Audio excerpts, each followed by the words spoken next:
All right, welcome back. Dark Sniper here. This is session 3 of our building a general, just going through the motions of building a level. And there's one thing we need to do that we haven't done yet, and that is we need to save the level. We haven't saved the level. We've built a couple times, we've even tested once, but we haven't saved it. And there's a specific way you need to save your level if you want to be able to access it in your player menu in your game. So we have our level. We come up here to File, Save As, and it pulls up our map folder. And you'll immediately see you have AS, you have CTF, DM, and DOM for domination.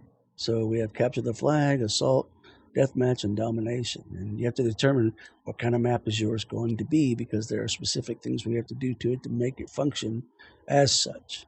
For now, ours is just going to be Deathmatch. So we need to name it DM, capital DM,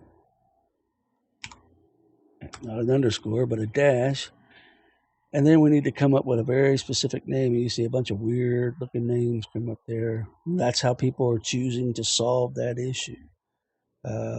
For me, for right now, I'm just going to call mine DS tutorial map. All right, so obviously I'm not going to get any kind of override issue with that. So, and if you do, you need to name it something else. Try to be descriptive with your name. Try to let people know, hey, that's interesting. I want to try it. All right, so save, and there we go. Now we have up here DMDS Toot Map UNR. So this is in our map folder now. And if we were to go to the game and start a practice session, we could find it. And since we have one player start, we could play it with ourselves.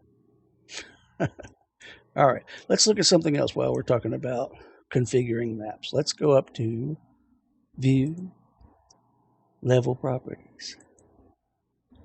This is all the information contained that our map contains is in here. So if we come up to Level Info,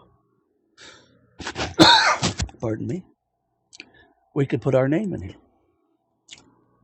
And this will show up in the screenshot when we make one, and you start a practice game and you see the map.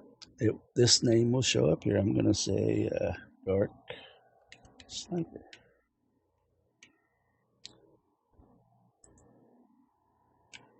Make sure, all right? And then default game type. Ours is just going to be a plain deathmatch. So we hit the 3 dots right here. And we come over to Info. You noticed it opened our actor browser. We come over to Info, Game Info, Tournament Game Info. That's important. And if we scroll down one more, we see all of these. What we want to select is this right here, Deathmatch Plus, because that's what it is. So once we have that highlighted, we come back and hit Use. And it tells, oh, it's a Deathmatch Plus game. This is important, say like the server browser. If you want to put in a filter for your server browser, say Deathmatch games, well, now it can pull up the Deathmatch. And it's also, it determines how your player is treated when he comes in. If you say Team Game Plus, well, then he may change the color. Whenever you start the game, you may change into a red team or gold team or blue team, that kind of thing. And obviously, if you make it a capture the flag or something, well, then we're getting into even more things. All right, so ideal player count. It's helpful if you tell your people how many bots they can support. This is important. It's not necessarily the size of the map, though it is, but more it's how many player starts do you have. You don't want to tell somebody they can play 16 players and you only have 5 player starts, because there's going to be a whole lot of telefragging when the game starts. So for us, it's probably just going to be 2 to 4